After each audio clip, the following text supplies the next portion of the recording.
आज सका जो खबरटी चर्चार केन्द्रबिंदु पलटि जड़े व्यक्ति चारि चार जन युवती को बरमुंडा बस स्टाण्ड पाखर उद्धार करिसेंती एवं युवती माने सांघातिक अभियोग करुछंती जे किभली भावरे तांको आश्रय स्थली रे निर्यातना दिया जाउथिला। आ आमे अछु सेही कोलोथिया स्थित आश्रय स्थली बाहर जो मुक्त आश्रय स्थली यही आश्रय स्थली चारि चार जन युवती जड़े नाबालिका अच्छा से बरमुंडा बस स्टाण्ड रे तांकू उद्धार गला एवं जो प्रतिक्रिया रखी कहले जे तांकू से किभली भाव सेठी कार्यरत जो युवती माने जो माने केयरटेकर हिसाब कार्य कर माड़ मारी जदिओ वर्तमान सुधा ए जो आश्रयस्थलीर जो माने कर्मचारी अच्छा तरफ किसी प्रतिक्रिया मिल पारु नहीं। पुलिस कोठी ना कोठी घटना को नहीं तदंत मध्य करुछि जे चारि चारि जन युवती एठू किभली भावरे से माने खसिले एवं सबुठु बड़ कथा होछि जे जो जगारू तांको उद्धार करागला सी सेठी आश्रयस्थल को जीवाई पूरा रोकठोक मना कले एथिपाई मना कले जे तांको बारंबार निर्यातना दिया जाउथिबा कथा से अभियोग कले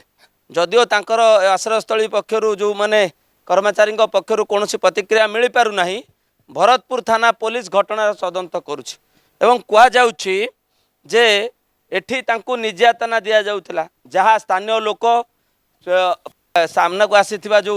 पीसीआर भ्यान एवं जो बस स्टैंड रो जो कर्मचारी माने सिक्यूरिटी माने रही तांकर था से विजुआल देखिछंती देखंतु आपण किभली भाव जड़े युवती भयभीत होई बस भीतर को जो बस रोची बस भीतर को पशि जाउछंती एवं सेठी तांको उद्धार कला परे पुणी तरे तांको पचरा उचरा करबा परे से माने कहउछंती जे किभली भाव तांको एई जगह निर्यातना दिया जाउथला किंतु घटना पछर कौन प्रकृत सत रही ताहा पुलिस इन्वेस्टिगेशन एवं एठी कार्यरत जो कर्मचारी माने रहिछन से माने जेतबेले प्रतिक्रिया रखिबे जना पड़िबो परवर्ती समय सेटा जना पड़िबो किंतु वर्तमान जहाँ ताजा खबर रही से आश्रयस्थली जो आश्रयस्थली रे चारि चारि जन युवती खसी पड़ाइले एवं जेतबेले तांको पचरा गला से गणमाध्यम को मोबाइल आगे सामने कहले जे किभली भाव एठी तांको अकथनीय अत्याचार दिया जाउथला। ए घटनार तदंत निहाती भाव हबार आवश्यकता रही